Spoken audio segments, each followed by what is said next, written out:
Artista no Brasil a gente já sabe como é, né? Tem que jogar nas 11. Ah, tem glamour? Tem.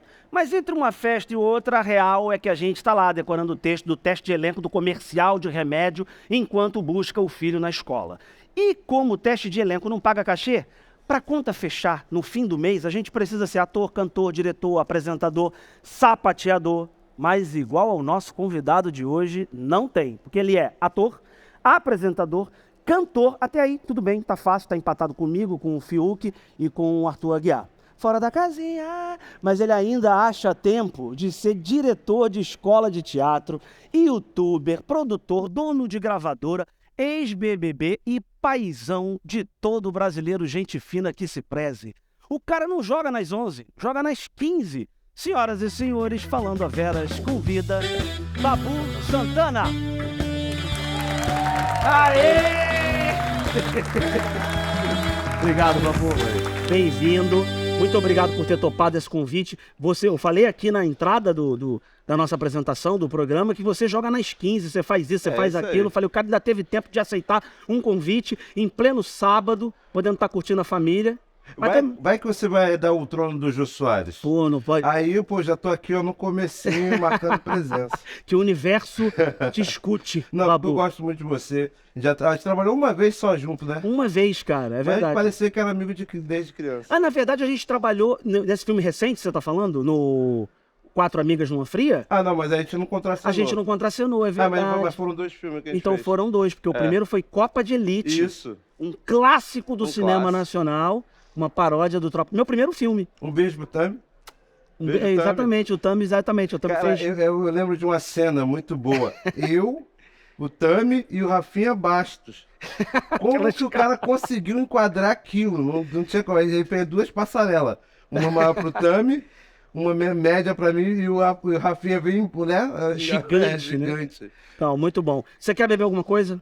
Ah, é que tem água, né? Aqui é água. É igual quando você falou de Jô Soares, a caneca do Jô era um grande mistério, né? O que tinha dentro. Não, vamos manter esse mistério. Vamos manter aqui. Mas traz um uísque pra auxiliar aqui. Um uísque para auxiliar. Então, por favor, vou pedir aos nossos parceiros do Amalfitana um uísque de Douglas para auxiliar. Eu vou beber o bom e velho Negroni. Ah, isso é bom, hein? Porque quando o cara passa dos 40 anos, ele pede Negroni. Você sabe que eu conheci Negroni no estômago? No estômago tem o Negroni. Como assim? No estômago filme? É. Você tá falando do órgão? Não, o estômago filme. O filme você conheceu lá? Tem no filme, tem na cena que o Alecrim tá falando com a gente sobre bebida. Ele fala que um drink chique é um Negroni. É um Negroni. Que tem até angostura. Um negócio que parece acetona. Bom, eu vou trocar então o meu. Não, mas é bom. Traz uma água mesmo pra mim. Esse é um paladar de cachaceiro de boteco com aspe grosso. Negroni é um negócio fino. Angostura é caro pra caramba. Bebe esse negócio. Então.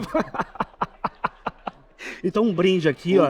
Um brinde de angostura com uísque cowboy. Isso é coisa de cachaceiro também, Babu. Claro, com certeza. O cara que pede assim conservando as raízes. Negroni muito bom com angostura. Tá, e não precisa botar gelo nesse uísque, gente. Não precisa, né? Não precisa. Quando o uísque é bom, não precisa. Você é daqueles caras que bebem assim e já reconhece a idade do uísque? Se é 12 anos, se é 8, se é... Esse negócio de uísque é coisa nova pra mim. Agora, cerveja... Tu é cervejeiro, é? Já fui. Não mais? Não mais. Eu tô devagar pra caramba no álcool. Eu gosto do uísque que eu tomo isso aqui já foi. Tá bom, tô calibrado. Eu vou ter que beber mais do que isso, porque é caro, né? Você falou. Eu ia beber só isso. Bebe. Não angostura é bom. Agora vamos, enfim, começar nosso bate-papo. Não é sobre drinks? A gente fica falando só sobre cachaça aqui, né? Eu li uma coisa sobre a sua história, assim, porque acho que as pessoas que estão aqui nem lembram de Teatro Fênix. Que era onde era gravado a grande maioria da dramaturgia dos programas de variedades da Globo. É o antigo Projac, que também já é antigo, porque agora é Estúdios Globo. Né? O seu pai trabalhou no Teatro Fênix e você visitava? Trabalhou. O primeiro do clã dos Santanas, trabalhou na Globo, foi meu avô. Ele trabalhava na emissora, até hoje tem lá a emissora. Sim. Meu avô era alfaiate. Né? E ele vestia chacrinha, não? Cara, o meu avô, o crachá dele era tipo 0025, ele foi um dos primeiros funcionários da Globo mesmo, meu avô. Ele era muito amigo do seu Milton. Gonçalves. Eu só acreditei nas histórias do meu avô depois que eu conheci o Milton. Porque E aí ele fala- confirmou as histórias do meu avô. Meu avô era alfaiate, então ele, como ele estava muito no comecinho, então ele sabia, ele sacava toda hora que ia ter vamos contratar não sei o quê. Meu pai tinha acabado de sair do exército e ele tinha um combatente do fogo, né? A Globo tinha sua própria frota, o próprio bombeiro civil. Sim, sim. E aí E nessa época pegava fogo direto É, nos não, estúdios, né? ele teve no segundo, teve um incêndio grandão lá que meu pai tava, né? E aí ele até ajudou lá, tal. Aí, não, aí ele foi promovido, inclusive, depois de ser a agente patrimonial. Foi quando ele começou a trabalhar no Teatro Fênix. E aí, você acha que essas suas visitas ali, vendo televisão, como é que se fazia, ali começou já Ah, lógico. uma ideia de ser ator, ser artista? Você imagina, cara, eu era bom aluno, cara. Eu não era mau aluno, não, eu era bom aluno. Então, eu lembro quando eu fiquei grandinho, assim, o meu pai, como por trabalhar no Teatro Fênix, eles tinham uns horários diferentes. E quando ele ia sair mais tarde, ele falava assim, pô, por que não? Ele fica aqui de bobeira, pô, eu ia muito no show da Xuxa, eu me dava bem, cara, tinha um filão. Aí eu chegava assim, eu lembro que eu vinha tirando onda na fila, olhando para as pessoas O assim. primeiro da fila de frente. Não, eu chegava, com licença, com licença. Chama meu pai, por favor. Eu achava que meu pai era o Roberto Marinho, né? Chama meu pai, por favor. Aí a gente sempre, ele sempre me colocava lá, só que eu pagava o pato quando eu chegava lá, né? Quando eu entrava, não tinha chegado ninguém. Então eu chegava ali junto com os faxineiros arrumando o estúdio. Sozinho. Aí eu lembro que meu pai chegava, falava, quando ele ficava ali, pedia para as paquitas para me incluir ali no. Quando entrava as crianças, aí eu entrava no bolo, entrava Cara, lá. E as paquitas estudavam na mesma escola que eu, cara, uma parte delas. Que maravilha. Era mó barato. Toda vez que eu ficava de castigo na sala do segundo grau, eu ficava com elas lá. Com as Aí elas paquitas. me reconheciam. É engraçado que cara, eu ficava imaginando, cara, Paquita na nossa época era muito famosa, né? Não, muito, era sonho de muitas E meninas. aí as meninas não tinham paz dentro da escola, né? Então, quer dizer, às vezes elas estavam sempre com o boné enterrado na cara. E assim, era mó barato. E aí você entregava, Paquita! Não, pô, não. Não Eu podia. ficava ali. Inclusive, eu brinquei o caramba, eu brinquei. Eu queria um dia ver uma fita de eu brincando na Xuxa, cara, deve ser muito louco. E aí tinha os Trapalhões também, que era gravado lá, que era um Sim. barato. Eu acho que de repente foi o meu grande barato, porque os Trapalhões parecia teatro. E a tia Sônia me chamava muito pro teatro. Todo domingo, assim, ou o início ou o final do mês, minha tia levava a gente pro teatro. E aí, quando às vezes eu saía assim, um pouco mais tarde, eu fazia, às vezes, fazia o taekwondo, fazia o jiu-jitsu, eu ia direto pro meu pai. Então a gente ficava um pouco mais tarde. Então eu pegava a gravação dos Trapalhões também, às vezes. Pô, demais. Cara, e era mó barato pra mim ver aquilo ali, pô. E era muito teatral, né? Agora eu te invejei, hein? Porque eu nem te invejei por causa das paquetas, não. Com todo respeito às paquetas, mas os trapalhões eu Nossa, era cara. viciado. Eu era apaixonado pelo Mussum, cara. Bom demais, né? Nossa, era muito bom. Mas como eu tinha que ficar quietinho, assim, eu tinha vontade de sair pra abraçar ele, sabe? Eu achava ele engraçado demais. Adoro o Renato, mas o Mussum. O Mussum tem um... O Mussum era especial, até porque ele era mangueirense, né? Na época eu torcia muito pra Mangueira também. Era mais barato. Agora, Babu, você recentemente estreou o Central de Bicos, a Sim. segunda temporada, no Multishow. E já fez muito bico, assim, na profissão, antes de ser ator ou entre uma safra de... Cara, eu ainda faço bico, né? Eu invento de fazer filme. Vou gravar um clipe. Aí a gente chama o cara do som, chama o cara. O clipe não tem som, né, direto. Mas a gente chama a galera, aí sempre falta alguém. Aí eu tô sempre fazendo bico dentro do meu negócio, sacou? Você dá Até um- hoje eu faço bico. Não, com certeza, às vezes pra contenção de despesa. Na pandemia eu virei um exército de um homem só. Fazia tudo. Caramba, E cara. aprendeu a fazer um Não, monte de mas coisa. assim, foi muito louco. Aí depois eu falei, vou chamar uns amigos, fez o exame PCR todo mundo e fica morando na mesma casa, porque ficou uma loucura, né? Porque tinha entrevista, por exemplo, essa entrevista aqui eu tô amando, porque eu tô aqui de frente com você, você não tá no pedaço né, De um acrílico É. aqui, né, no meio. E de máscara, né? Sem Nossa, máscara. era terrível. Então, bico, cara, foi o que manteve minha vida. Eu acho que eu fiz mais bico do que trabalho como ator, né? Porque 42 anos, 20 anos de profissão, cara, eu acho que eu fiz mais bico, cara. E era tudo, né, velho? Valia tudo. Porque eu abri mão de. Eu lembro que minha mãe tinha arrumado um emprego muito legal numa livraria e tudo mais. Eu seguia bem, eu saí de auxiliar de serviços gerais para vendedor, sabe? Eu abri mão da vida militar, abri mão de um monte de coisa. Eu lembro que a última coisa que eu fui abrir mão, eu ainda em idade hábil, né, ali, de fazer a faculdade, eu falei pra minha mãe, olha, eu não vou pra faculdade agora, eu vou mais tarde. porque eu vou estudar teatro, porque aqui o Nós do Morro está proporcionando um estudo profundo do teatro. Como é que foi a reação dela quando você falou? Ela ficou desesperada, ela começou a jogar negócio em cima de mim, ela ficou Vai fazer enlouquecida. teatro, isso é coisa de vagabundo. Ela falou, faz teatro, mas estuda. Aí ao mesmo tempo, a minha filha mais velha estava já encomendada. E eu falei, cara, eu vou ter que cair para dentro e ir no teatro. Além de estudar, eu comecei a desenvolver algumas técnicas. Eu trabalhei com cenógrafo há muito tempo. Assistente de cenografia, quem dera, não cheguei a ser cenógrafo. Né? Então, aí, assim, o Rato sempre arrumava um bico pra gente fazer. Né? Eu lembro quando a gente foi fazer uma peça em São Paulo, e aí o cara ficou louco, ele nunca viu um elenco montando, desmontando cenário, o cara ofereceu um emprego pra gente. Então, minha primeira hospedagem em São Paulo foi para fazer a gente trabalhava com contra-regra, né? Sim, Uma sim. peça gigantesca. É a primeira vez que eu tinha visto por guindaste na coxia. Caraca, uma coisa, aquelas varas subindo e descendo. Eu falei, meu Deus do céu, e era muito legal. Então eu comecei a ganhar grana com a arte, né? Porque a gente vê assim, vê a gente aqui bacana, mas pô, tem um cara ali sentado da câmera, né? E ele veio, ele pegou um Uber, ou veio um carro de produção, aí o cara botou o platô aqui, o cara fez o cenário. Então eu comecei já a trabalhar nesse lugar. No Nós do Morro a gente incentivava muito isso também, no quesito teatro, que a gente sabia se posicionar no cenário, sabia se posicionar na luz, porque a gente fazia luz, a gente fazia o teatro. Os teus bicos tinham a ver, então, pelo que você está falando, com a profissão, Sim, né? total. Tudo nesse mesmo universo. Total, eu lembro que Né? eu lembro na época que tinha um amigo que ele é escultor de escola de samba, ele faz carga alegórica, então Sim. ele chamou a gente para trabalhar, achei que tinha tudo a ver.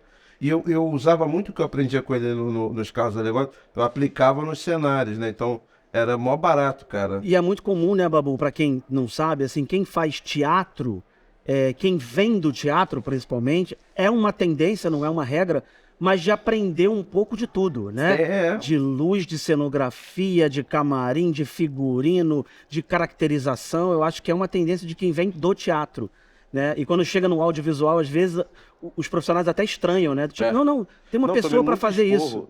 Tomei muito Não esporro, toca nessa mesa porque tem um cara responsável por carregar a mesa.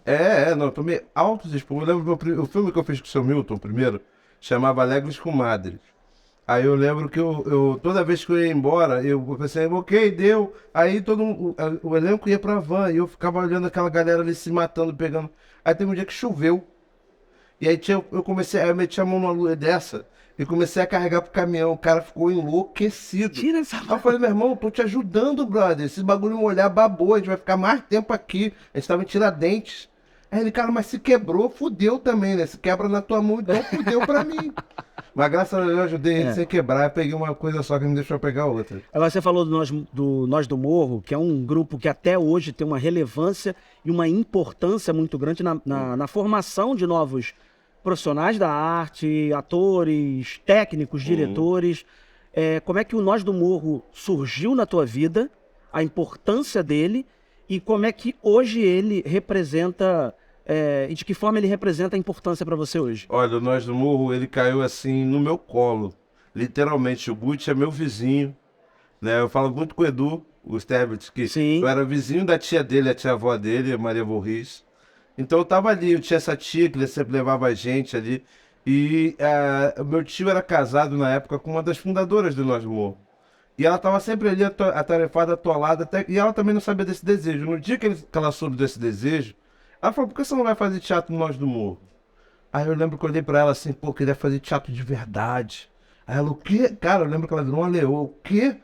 Você acha que eu tô me matando aqui pra fazer teatro de mentirinha?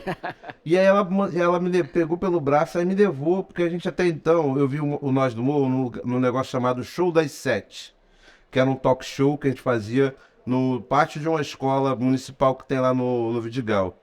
E eu fiquei apaixonado por aquilo, e aí eu fui ver a construção. Literalmente, o Nós Morro estava ensaiando uma peça, e no meio, entre a cabine, aliás, não tinha cabine, a gente tinha só um porãozinho que a gente usava como depósito, e um espaço que usava como palco. E a plateia era uma pedra. Então eu cheguei lá, tava as pessoas quebrando pedra para fazer a plateia. E aí eu lembro que meu primo tava lá, o Vamp, que hoje é técnico de som, super talentoso. Ele falou, marca aí, eu comecei a ficar ali.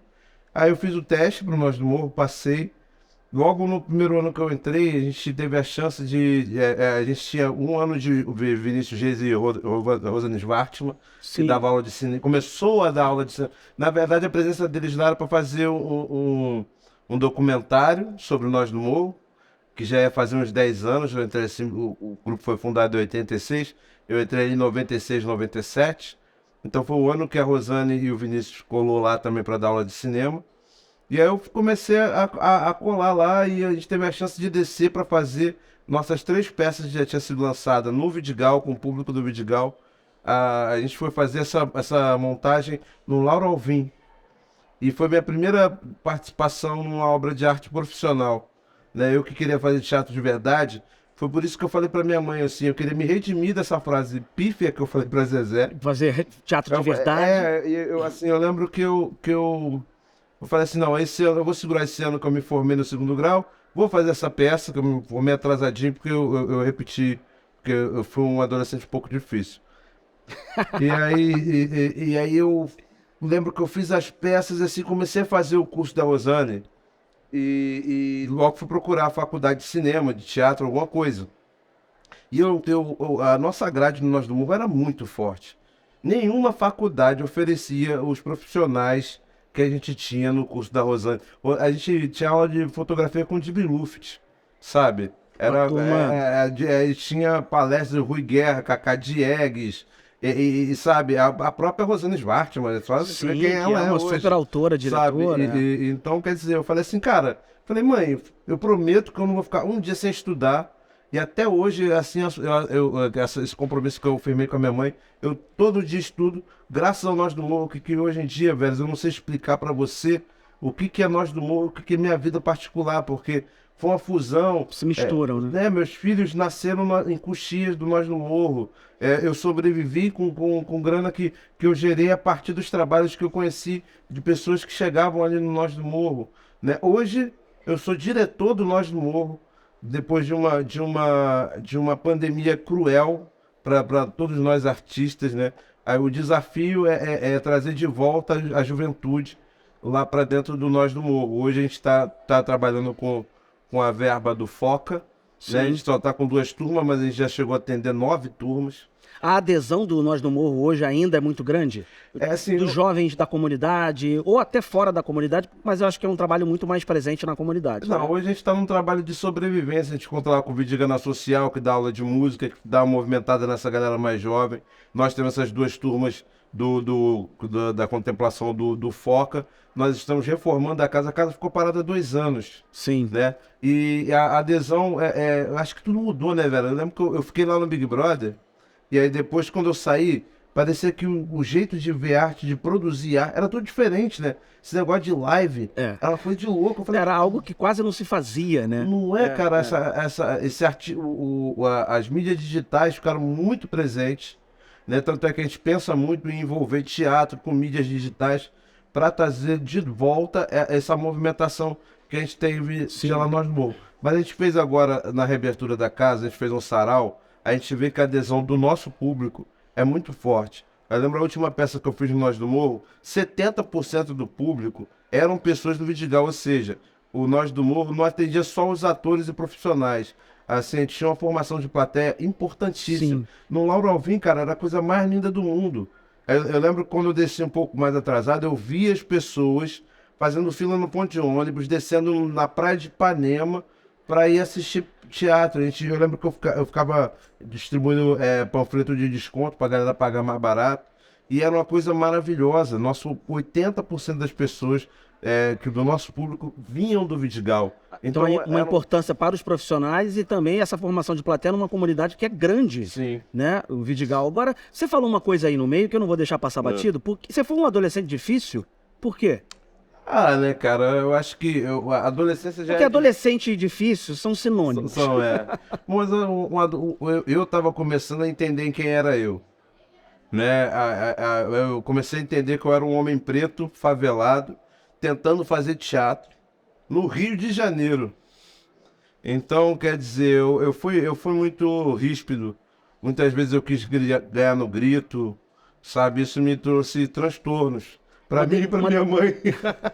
Uma defesa também, né? Uma defesa. Um escudo, né? Essa é a importância do Nós do Morro. Assim, nem todo mundo virou um artista ou um técnico de produção, essas coisas. Mas todos nós somos cidadãos diferentes, sabe? Aprendemos a ser diferenciado. No mínimo, uma pessoa que passou pelo Nós do Morro criou um hábito da leitura, sabe? Hoje você tem uma consciência de cidadania. Mudou algum tipo de comportamento, né? Sim, Alguma pessoa mudou. Foi primordial. Quando eu lembro que tinha umas perguntas maldosas que perguntavam se não fosse teatro, se a gente enveredaria para a questão criminosa. Eu falei, acho que o teatro me salvou não nesse sentido. Eu acho que minha índole jamais me permitiria ser uma pessoa diferente de uma pessoa legal. Mas assim, o teatro, cara, me salvou nesse lugar de me entender, de me aceitar, de querer melhorar e de aceitar também a luta dos meus ancestrais, sabe? Muitos pretos e pretas sangraram pela nossa liberdade, pela nossa imposição dentro de uma sociedade que nós somos maioria. E então, quer dizer, eu aceitei essa herança, essa luta ancestral, né? Então, o teatro me salvou nesse lugar, de me entender como um homem preto, de me entender como cidadão e me entender como um agente transformador e peça importante nessa luta que ainda está longe de ser, né, de ser justa. Não está justa ainda está desequilibrada a balança. É isso. Você presenciou jovens serem salvos?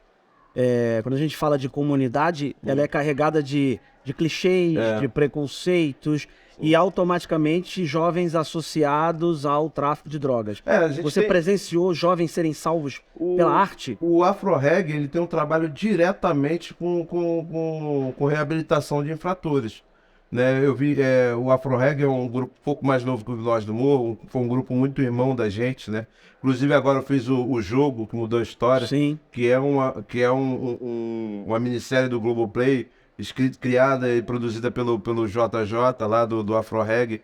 A gente vê, o trabalho deles é lindo. Nós vamos ter um trabalho um pouco diferente. A gente tinha uma questão, eu sei que o Júnior ia lá pegar a pessoa pela mão, a gente simplesmente deixava a janela aberta e pode entrar quem quiser, né? Então esses grupos, assim como Nós do Morro, o Afro-Reg, de uma certa forma, sim, liberta a gente dessa realidade triste de uma comunidade, né? Se você olhar de fora, você vai ver tudo que isso é um sistema, né?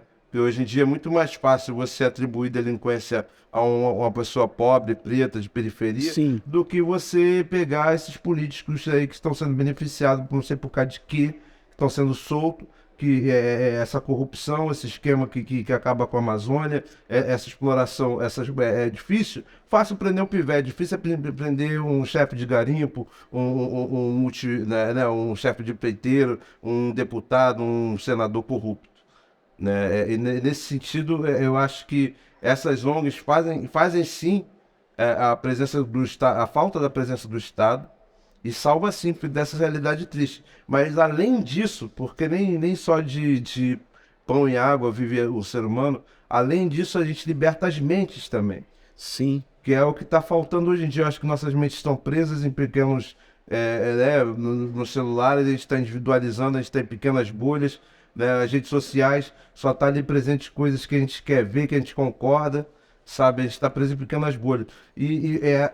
A arte ajuda a gente a ter empatia pelo outro. O Nós do Morro, eu lembro, voltando ao Nós do Morro, foi a coisa mais linda. Tinha brigas, a gente teve pensamentos diversos, mas assim, eu lembro que a gente agora com quarentão, né? A gente fala assim que a gente é quarentão, a gente se olhou e entendeu que a arte fez a gente crescer de uma forma que é o seguinte, cara, não interessa o que passou, não interessa que eu te amo, não interessa que eu tô aqui com você. Então, mais do que qualquer estereótipo, a arte salva, não só na periferia, a arte salva qualquer um. É isso, né? é isso, Babu. E a arte tem a ver com o contrário de tudo isso que você estava falando, né? Da pandemia, o contrário de pandemia, o contrário desse celular que está presente na nossa vida 24 horas.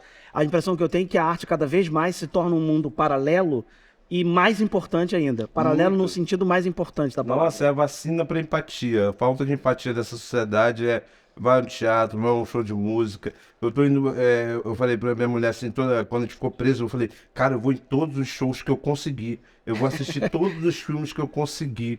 Porque eu não sei se daqui a pouco a gente vai ter que ficar isolado de novo, né? Outra pandemia, outro Não é, vírus, cara, é verdade. porque, é porque o show, o teatro, eu lembro que o teatro te faz contemplar, né? Nesses momentos de vídeos de 15 segundos, você parar para ver uma peça de 1 hora e meia, pessoas cantando, corpos ali ao vivo suando, É. né? Perdigotos indo na sua cabeça, em sua Não, direção. até isso aqui que a gente está vivendo, que é uma gravação e as pessoas vão assistir também através das telas, é diferente para quem está aqui, É. né? Quem está vendo ao vivo, olhando nos olhos, reagindo, prestando atenção, isso já é diferente do online, né? É que tem uma série de práticas que você né, no ao vivo, eu lembro que eu fui para um show muito cheio, então você esbarra na pessoa, você tem que pedir desculpa, né? A pessoa tá lá com a camisa de um candidato X, você não pode xingar ela, né?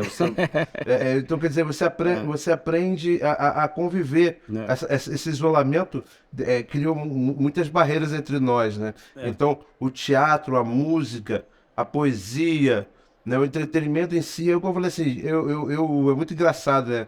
Eu lembro que recebi um hate que falou assim, fala aí desse negócio de internet, de celular, mas você, hoje, basicamente, praticamente 50% da minha receita é de rede É de rede social. social. Mas assim, eu lembro a Preta me mandaram a Preta me ligar, porque eu não queria.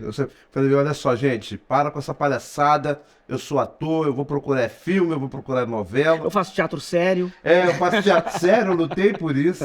E aí eu lembro que a Preta falou, pô, mas Babu, olha só, pandemia, eu também não queria, tal, sei o quê, mas a realidade é essa. Aí eu lembro que eu olhei assim pra minha equipe e falei, é pra influenciar, é pra pessoa me acompanhar, então eu vou fazer alguma coisa que preste da minha vida. É E eu isso. levo a sério mesmo, eu não fico só no blá blá blá, só nas trends, não. Né? Eu fico tentando fazer coisas bacanas da minha vida para que dê fundamento para isso. Quer me seguir, cara? Eu vou fazer o quê? Eu vou pro banheiro cagar, vou levar, não vou, né?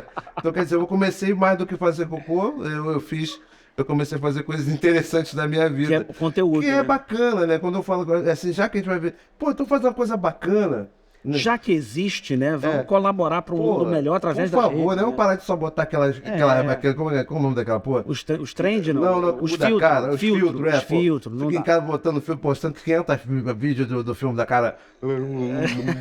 Porra. E pra você que achou que a gente não ia falar de BBB, achou errado, otário. A gente vai falar de BBB. Não Né? tem como não falar. Não tem como não falar, chamar Babu Santana e não falar, claro, de cinema, de teatro, da história, da negritude, de tudo, mas o BBB foi um Não tem como não fenômeno na falar. sua vida. Quem foi que te ligou e como surgiu a ideia? Quem te convenceu falando que a ideia era boa? Quem me ligou foi o Luciano Rabelo, nosso amigo lá. Produtor de elenco. Produtor de elenco. Eu pensei assim, cara, eu sei que eu sou amigo do Lu, mas será que eu sou amigo no nível dele me sacanear? Aí eu falei, não, aí eu dei credibilidade a ele. Não. O Lu é uma pessoa séria, profissional ouvi-lo. sério. Vou ouvi-lo. É. Aí eu comecei a entrar assim na minha cabeça, o Boninho gosta de sacanear o povo que se inscreve lá, né? De repente eu vou entrar pra fazer uma intriga.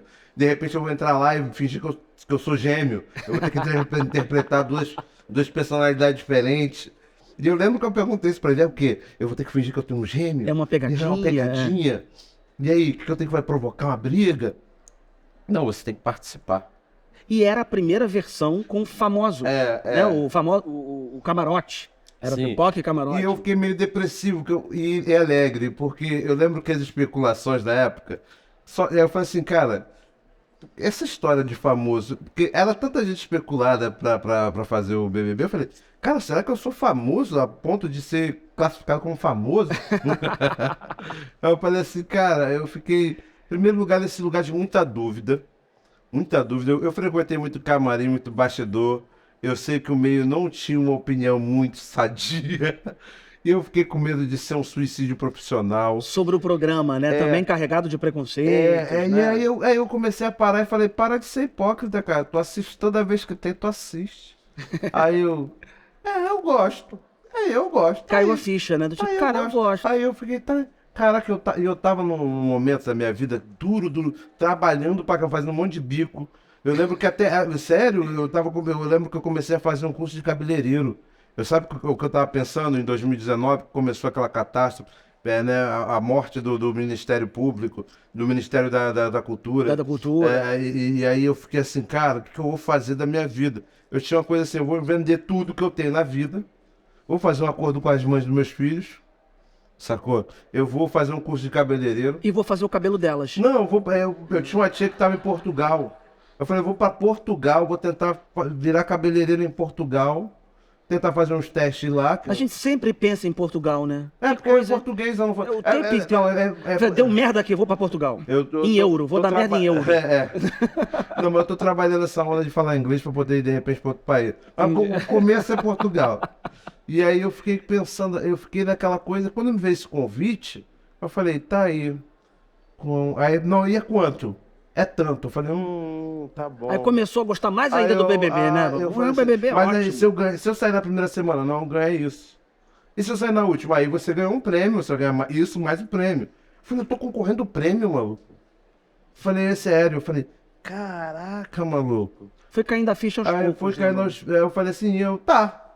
Aí, pô, aceitei até pra ver até onde isso iria, né? E eu lembro que no meio do caminho eu fui chamado pro pessoal do Comedy Center pra fazer uma série, até pedir desculpa. O pessoal do Comedy Center não ficou entendendo nada depois que eu desisti. Ele foi ganhar dinheiro. Eu não podia falar. Eu pedi pra ele, eu falei assim, eu tô ganhando tanto no outro projeto, vocês cobrem. Aí, pô, não... Pra cobrir o BBB é difícil. Não, mas não era tanto assim não, cara, de participação. Pra participar, tá, não, entendi. Não é porque a cada semana que você fica na casa, você ganha um negócio. Eu ia ganhar um negócio assim, parecido. Né, aí ganha um carro. Não, não ia ganhar um carro lá no Comedy Center. Se vocês me derem um carro, eu vou fazer um... Aí eu falei, não, sério. Aí eu fiquei assim pensando, aí eu falei, cara, por isso é que eu pago minhas contas e paro com essa palhaçada de ser cabeleireiro, nada contra cabeleireiro, né? Mas assim... Até porque ele não sabe cortar um cabelo, ele tava fazendo não, aí você sabe? Eu tô introduzindo, a introdução tá longa, desculpa, mas você não viu o que eu fiz no cabelo do Prior com a tesourinha de unha? Claro, em rede nacional. Meu irmão, se esse bagulho aqui não der certo, Marcos, você pode ir lá em casa que eu vou fazer, ó. Sabe qual era? Sabe por que as pessoas, pô, eu queria que tu ganhasse, sabe por que eu não ganhei? Porque minha estratégia de entrada era o seguinte, não vou ser o primeiro a sair para não ser humilhado em rede nacional. Sim, e o primeiro é esquecido muito rápido também. Minha estratégia era sair na segunda semana para não ser humilhado para ser na primeira, porque se você sai logo, você começa a pegar as publis, tudo, né, assim, principalmente se o programa estiver indo bem. Sim, e porque foi você muito que tá bem. aqui fora fazendo a parada, sacou? Eu falei, é isso. Tu pensou estrategicamente já. Cara, eu lembro que minha antiga empresária, ela falava assim, quem que a gente vai botar para fazer redes sociais? Eu falei, bom, rede social é coisa de moleque. Pega o meu filho, tá com 17 anos aí, meu filho vai mexer. Tu botou a família para trabalhar. Aí ela, você tá louco, Babu? O Big Brother é um dos programas mais assistidos no país. A gente vai entregar na mão do seu filho uma responsabilidade. Eu falei, cara, mas é só postar um negocinho. Não, Babu, você vai dar dinheiro, como que dá dinheiro no Instagram, Gabriel? Meu Deus do céu, cara. Aí ela arrumou uma pessoa lá, que foi muito engraçado. Não, eu assumo aqui, faço um negócio. Falei, mas não tenho dinheiro pra dar pra ela. O que a gente faz? Não, quando você sair, a gente vai fechar o negócio. Quando você sair, a gente paga ela. Eu falei, já tô cheio de dívida, já vou entrar com mais uma dívida. Aí eu lembro que eu entrei na primeira semana, eu de 28 mil seguidores, pulou para 300 mil e a menina já começou a apavorar. Já falou, não, ó, muito obrigado, tchau e benção. Largou na mão dela e do Hugo, que é até hoje meu assessor, e o Felipe, e eles tiveram que se virar. Eu lembro que o Hugo, ele não sabia baixar o Twitter. Ele não sabia baixar o Twitter. Você não era? E eu tava nesse jogo contra Manu Gavassi e Pyong, que fizeram 3.553 vídeos, que tinham uma equipe que... A Manu, ela aparecia nos vídeos da rede social dela com a mesma roupa que ela tava no ao vivo, pô! Ela tinha esse nível de organização. É tudo organizado anteriormente. Cara, eu não tô criticando, não. Eu tô te falando que ela, hoje em dia, se você não... ela fez escola. Você entra, você tem que fazer a escola Manu Gavassi para fazer reality show. Porque ela foi... ninguém viu uma campanha em internet como a dela. Impecável. E eu queria ser na segunda semana. Só que é o seguinte, né, velho? Eu percebi assim, eu falei, porra, que sacanagem. Sempre tem o vovô do BBB, né? O vovô do BBB era quem? Era você. Com 40 anos, pô, Com 40, vovô, porque era uma molecada. Mais jovem do BBB, vai. Agora, você, por ter sido vovô, mas você ficou conhecido ali também, não só por isso, mas como paizão. Paizão, virei paizão. Virou paizão. Primeiro a falar isso foi o PX e o Chumbo, que foi um dos primeiros sérios hoje em dia. Eu tenho que ficar explicando quem é o PX e quem é o Chumbo. Que eu amo, beijo pra eles. Enfim, eu entrei, eu fui provocado, mexendo no meu brilho. Principalmente daquelas provas. A primeira, eu caí com 135 quilos lá dentro. O Boninho bota a gente pra ficar andando na escada. Eu falei assim, bom, eu durei meia hora, 40 minutos, sei lá quanto tempo eu durei. Mas foi 9 horas de prova. Eu falei, eu tô fudido. Desculpa uma palavra, mas a palavra é essa, eu tô fudido. Porque se tiver outra prova dessa, a galera vai me olhar assim, tira esse gordo aí, tira esse gordo velho. Esse senhor de Tira idade esse senhor aqui. daqui, pelo amor de Deus. Foi muito louco. Só que é o seguinte, eu comecei a perceber que também a idade te traz sabedoria, sacou? Eu via muita intriga, muita briguinha de bobeira. Eu via que as pessoas não acreditavam que a gente estaria sendo julgado por comportamento. E eu lembro que minha casa, o meu verão sempre era um Big Brother. Eu morava na casa de 70 metros quadrados. Minha mãe tinha 4 irmãs, que cada uma tinha 3 filhos. Eita. E a praia, a casa mais perto da praia era minha, que era no Vidigal. Então era todo de dezembro a janeiro era um Big Brother na minha casa. Convivência Com um banheiro só. Com um banheiro só. Cara, era terrível. Então lá em casa, assim, e eu lembro que a questão de sobrevivência, essa coletividade, né? Eu faço a comida, você lava, né? Você vai dormir, a gente faz silêncio. Essa convivência, eu comecei a ver que tava todo mundo muito ali para muito oba-oba e cagando para convivência. E eu preocupado com aquelas provas, querendo tentar ganhar alguma coisa, que também era outra estratégia. Se eu ganhar um carro, eu dou uma tapa na cara do Daniel e saio fora. A sorte do Daniel é que eu não ganhei um carro. Bom, Daniel, você pode Daniel também... eu fizemos as pazes, não sei. Mas deu tapa, não? Não, mas... Deu. Mas um tapa de Mas é amor, porque eu não ganhei o carro antes. Se eu tivesse ganho da Toro antes, eu acho que... Eu fiquei na dúvida, eu fiquei na dúvida. Será que se eu ganhar o carro, der um tapa, eu perco tudo? Ah, sim, tá. Não, mas a Carol Conká não deu um tapa lá em alguém, bateu no não teve um negócio desse? Não, mas teve o último agora, teve Não uma foi a baldada Carol. que deu ruim. Não, foi a Maria? Maria. Eu falei, Confundi. pô, deu ruim lá a baldada. Ainda bem que eu não peguei o Daniel pelo gogó. Pra não... Então, quer dizer, aí o pessoal começou a mexer com o meu brilho. Aí tinha o tal de Pyong lá, que eu achava aquele moleque muito folgado. Eu também não tem problema nenhum não agora. Mas Mas vem cá, a treta acontece muito lá dentro, aí depois vira tudo isso Cara, assim? mas Babu? eu acho que sim, Como né? é que- Porque é o seguinte, se ele começa a mexer, se eu tô num lugar com ele e começa a mexer o saco, eu só vou embora e não perco nada. Mas lá dentro não. Não, pode dar um tapa, pode dar um beliscão, uma mordida, nada. Entendeu? Então você tem que ficar com aquela arrogância, desfilando um cara arrogante. Aí eu falei assim, cara, não é possível. E é muito louco, porque você não tem opinião pública. A opinião pública é daqueles mints ali. E eu lembro uma vez que a própria Manu falou, não, ele é um homem muito amável e gentil. Aí eu falei, peraí. Eu também sou um homem amável e gentil. Falei, não, isso aí o Brasil tá vendo, na moral. Aí eu comecei a apostar nessa questão uma coisa que me acusavam muito, que eu não tinha inteligência emocional. O cara mais velho não tinha maturidade.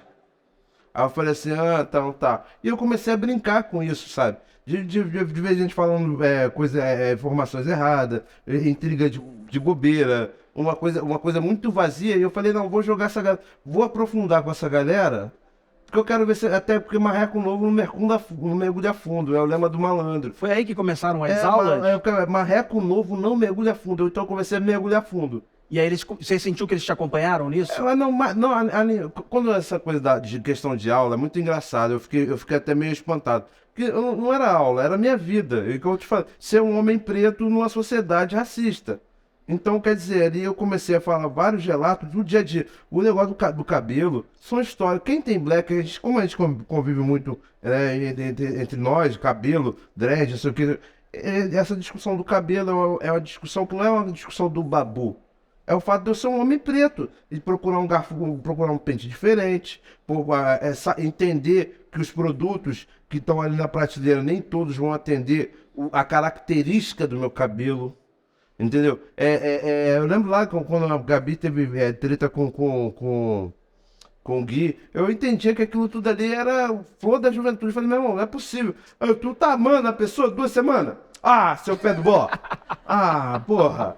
Entendeu? Então, quer dizer, tinha umas coisas, eu falei, pô, eu comecei a jogar nessa sabedoria, nessa coisa do cuidar. Eu vi que quem fazia comida lá na parada foi eu até hoje, a dona Fátima, mãe de Prió, deve estar morrendo de inveja de mim. Eu botei Prió pra comer presunto. Botei Prió pra comer feijão. Engole essa, dona Fátima. Eu botei seu filho pra comer feijão. E não, tá vendo? Não, Prió, até hoje eu vou visitar ele, ele come parmegiana com batata frita. Não, e sem presunto, porque ele acha o fim aqui no Rio de Janeiro, a gente bota presunto no parmegiana. Né? E ele falou, não, eu acho isso um absurdo, porque ele não come presunto. Então, quer dizer, essa coisa do cuidar. Eu lembro que ele falou, eu quero cortar o cabelo, assim, aí eu falei, cara, eu corto o cabelo. Então, essa paciência. No começo eu não tinha a menor paciência pro Prió. Mas assim, ele naquele momento foi o único braço de afeto que eu tive daquela casa até a gente chegar na final. Pasme-se, aquele homem bruto, aquele brucutu, que eu chamava ele de brucutu. Aqueles brucutu ali foram os que abriram o braço pra mim. Aí eu falei assim, caramba, então... Eu lembro que assim, eu via que eles estavam indo por ladeira abaixo, né? Eu falei, vamos fazer isso aqui, eu prefiro abraçar esses brucutu verdadeiro aqui do que essa galerinha aqui que eu achava meio fakeada, sacou? Entendi. E até chegar ali no final, no final teve um afeto muito grande. Nós 5 que ficamos ali no final, eu fiquei muito, eu me arrependo hoje, tem um arrependimento, que é a Mari, é uma pessoa tão legal, eu me arrependo tanto de ter tratado mal a Mari. Cara, tem um meme que eu acho teve cruel. relação com Eu ela eu não consigo tirar graça daquele meme. Que ela pergunta, quem me deu vômito? Eu falei, pô, cara, eu lembro aquela irritação que eu tive. Eu falei, pô, a Mari não merecia isso, cara. Mas enfim, mas também eu até brinquei com ela. Mas se juntou com o errado, também tomou paulada. Tava dando. Agora, você falou de cuidado e afeto. Duas coisas que você praticou na casa, e eram duas coisas que aqui do lado de fora a gente estava querendo e buscando, cuidado principalmente, saúde, porque a gente estava passando por uma pandemia que vocês não tinham ideia do que estava acontecendo. Nem um pouco, cara. A gente achava até que era pegadinha no programa. Vocês não sabem, você em algum momento teve o Thiago falando, eu né, comecei a sobre isso, acreditar, porque eles começaram muito a chamar a nossa atenção, assim. A gente acabava de almoçar, lave as mãos. A gente, cara, lave as mãos. Nunca lavei a mão depois de comer. Tô mandando agora. Não, Minha mãe tá aí? Então, tipo assim, eu lembro uma vez a gente comendo ali em grupo, aí alguém pegou o talher de alguém sem querer, aí quando foi, e era uma faca. Aí tipo, não é permitido usar talher compartilhado. Eu falei, caraca... Cara, isso deve dar um nó na cabeça da pessoa lá Não, dentro. eu lembro que eu e a Manu, a gente Achando ficava que é um assim, jogo, né? a gente ficava assim, caraca, será que tá rolando um apocalipse zumbi? Esqueceram a gente aqui, entendeu? O bagulho tá doido lá fora, as pessoas virando jacaré. Tá ligado? Aí, pô, caraca. Não, a gente tava com um pensamento meio que assim. Eu lembro que o meu maior choque. São 2 choques que eu tive quando eu saí. Em primeiro lugar, eu levei uns 7, 8 paredões pra acreditar que eu tava tendo uma torcida aqui. Você foi recorde de paredões. Sim, né? Aí eu falei assim, caramba, lá na Gabi. Eu só acreditei na Gabi. Quando eu lembro que eu peguei e indiquei a Gabi, eu achei que era tiro no pé, né? Que eu tava indicando alguém pra eu ir no paredão. Eu sempre achei que a Gabi tava com apoio do pessoal do sertanejo. E aí eu falei, pô, me dei mal. Pra que eu botei uma pessoa que tem um apoio forte lá fora comigo? Aí quando ela saiu, bicho, falei, opa, estamos nas cabeças. Acho que estamos nas cabeças. Aí quando saiu a Marcela, que teoricamente as pessoas de fora tinham falado que ela era a favorita pra gente, ali. Eu falei, quando a Marcela saiu por uma indicação que também foi minha, eu falei, opa, estamos na briga. Eu só lamento muito não ter ganhado aquele jogo que ia direto pra final, que era a minha única chance, eu sabia. Enfim, foi uma coisa muito louca. Quando eu saí e vi aquele programa, aquela plateia toda jogada de canto, já com um certo teor de poeira, porque há muito tempo não tinha paredão mais, né? Sim. E ninguém. Aí era uma coisa. Eu comecei a falar, caralho, eu tive 2 segundos de surto da conversa que eu tive com a Manu do Apocalipse Zumbi. Porque era muito engraçado, tem um corredor. Aí tinha um cara lá assim, ó, com a máscara, com aqueles EPI todo. O EPI do começo era aquela roupa de Chernobyl, né? Parece que a pessoa tá vestida de astronauta. Aí veio a pessoa assim, ó, com a lanterna assim pra mim, Quase que eu não fui. Eu falei, vou porra nenhuma. Aquela, Sei lá que porra é Meu essa. irmão, era um cenário todo assim com as cadeiras. Aí eu falei, caralho, eu vou ali. Aí eu lembro que eu cruzei, quando eu botei a cara nos estúdios Globo, eu falei assim, gente, isso aqui é uma cidade, tá sempre lotado, mesmo que seja de noite. Um deserto. Deserto. Aí eu lembro que o pessoal da equipe fez uma homenagem pra mim, saíram pra bater palma pra mim. E quando eu entrei no estúdio pra falar com o Thiago, a pessoa não chega perto do Thiago. Não chega perto. Falei, meu Deus do céu, o Thiago tá com, sei lá, com 4 braços, 3 pernas. Não Aí quando chega vai, perto. ele voltou, ele, não, o Thiago tá normal. Ué, não posso chegar perto dele? O Thiago é estrela, não pode chegar perto. É uma coisa assim, eu falei, cara, o que tá acontecendo? Aí que o pessoal foi me explicando, eu fui tendo uma noção. Mas quando eu saí do Projac, mano, eu fiquei em pânico. Porque não tinha nada, não tinha ninguém na rua. Eu fiquei um pouco deprimido. Porque eu confesso, pô, se eu tô bombando tanto assim, cadê? Cadê as pessoas? Cadê as pessoas pra me receber? Não, mas no hotel as pessoas foram bastante malucas. Na porta do hotel, os caras do hotel falaram assim, eu sabia que uma hora você ia dar merda, porque tava todo mundo saindo e tava vazio. Sim. Quando eu saí, cara, tinha umas 200 pessoas na frente do hotel. Galera de máscara, A produção provavelmente. desesperada, falando pra não abraçar ninguém. Eu falei, pô, cara, eu não vejo meu filho há 3 meses, eu vou abraçar o meu filho. Claro, imagina. Foda-se, eu vou pegar Covid com meu filho. E eu lembro que eu fiquei segurando o ovo de Páscoa, cara, lá pra eles, pra entregar pra eles. É muito bom. BBB mudou sua vida, né, Babu? Mudou, cara, e uma coisa, outro fenômeno muito louco. Que assim, você tem suas memórias, não tem? Muitas. Mas as suas memórias estão filmadas? Não, eu acho que, inclusive, a gente começou a filmar justamente pra poder lembrar disso, desse muito- papo com você. Cara, foi muito louco, porque eu tava uma vez, assim, na pandemia, aquele EPI todo, e eu tava ali na fila do mercado, e tava a pessoa com o celular aberto, e aí eu tava me lembrando das coisas que eu passei no Big Brother, né? Falei, pô, que legal, pá. Aí quando eu olho pra frente, tava a pessoa com a minha memória.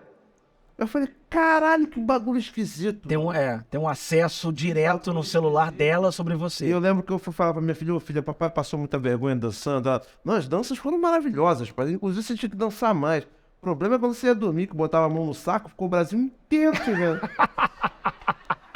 Aí eu falei, mas minha filha, o que eu posso fazer? Tá em casa, né, cara? Você não, tá em casa. Cara, que as pessoas que tem nada o que fazer. Aí, cara, porque é o seguinte, tem a galera que fica peladona lá, toma banho amarradão. A gente não, eu não tinha essa coragem, né, essa ousadia, né, até porque eu sabia que o meu Tinder ia... Mentira. Até porque você era o vovô da casa. Eu também não queria ficar humilhando as pessoas ali, mostrando as coisas. É. Aí, cara, eu lembro que também fizeram uma porra de uma montagem. Caraca, ali, pai, te pegaram você tomando banho. Eu falei, pô, mas não tem o que fazer, cara. E pegar- Ficar tentando pegar um take seu tomando banho pra você mostrar as coisas. Pô, é só me liga aí pra Mind. Fica tranquilo, eu vou tirar a roupa. Mas enfim, é sério, isso me deixou muito eufórico, principalmente no quesito do carinho. Porque eu fiquei preocupado, Vera, porque eu sempre fui um cara muito amado pela minha família, dentro do meu grupo de amigos. Deve ter uma pessoa até que não gosta de mim, mas é muito raro. E ali eu tava me sentindo meio depressivo, cara. Quando eu saio até hoje, por exemplo, a gente foi no Maranhão. Cara, a pessoa me chamar pelo nome no Maranhão é uma coisa muito louca. É confuso, porque né, você nem sempre tromba com pessoas educadas. Mas assim, quando você é uma criança, ou quando a criança para, as crianças me deixou louco. Me deixou louco, a criança me parar. Eu rabugento, o bagulho tava mal-humorado. Chegou no final do programa, eu pensei que eu ia bater em alguém. E muita criança vê, né, o programa. E a criançada, o carinho me deixou, até hoje me toca muito, me faz ter essa responsabilidade de retribuir esse carinho, né? Eu não sou muito religioso, mas tem um conto bíblico que fala, né, quando você estava ali andando, você tinha 2 pegadas, quando eu passei uma dificuldade, eu vi uma pegada só, eu pensei que o cara tinha me abandonado, e foi na hora que ele me carregou no colo. Eu senti isso na minha vida, que eu pensei que eu estava sozinho e estava ali a energia me carregando no colo para passar toda aquela loucura e atravessar todo aquele deserto. E no final realmente teve esse oásis que eu estou desbravando ele até hoje. Foi muito importante, eu fiquei com medo dessa questão do profissional, mas assim, eu falei, quer saber de uma coisa? Se alguém deixar de me chamar por conta de preconceito ou conceito, eu tô cagando, porque carinho e afeto é muito importante. E no mais eu me garanto, cara, se não tiver nada ali para eu pegar, eu vou pra rua. Eu vou fazer a minha arte vai ser manifestada. Tanto é que hoje eu me encontro numa ansiedade que eu quero cantar, eu quero pular, eu quero. Me chama o que eu tô fazendo. Eu só não faço serviços sexuais porque é exclusividade da minha mulher. Não, você é um artista múltiplo. A gente está quase nos caminhando aqui para o fim desse bate-papo. É a hora que vocês fazem.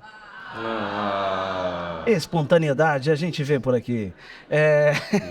Mas a gente tá. Antes de terminar, né, Babu? Você. Enfim. BBB é um assunto que a gente poderia ficar aqui horas falando sobre. Nossa, minha terapeuta deve estar.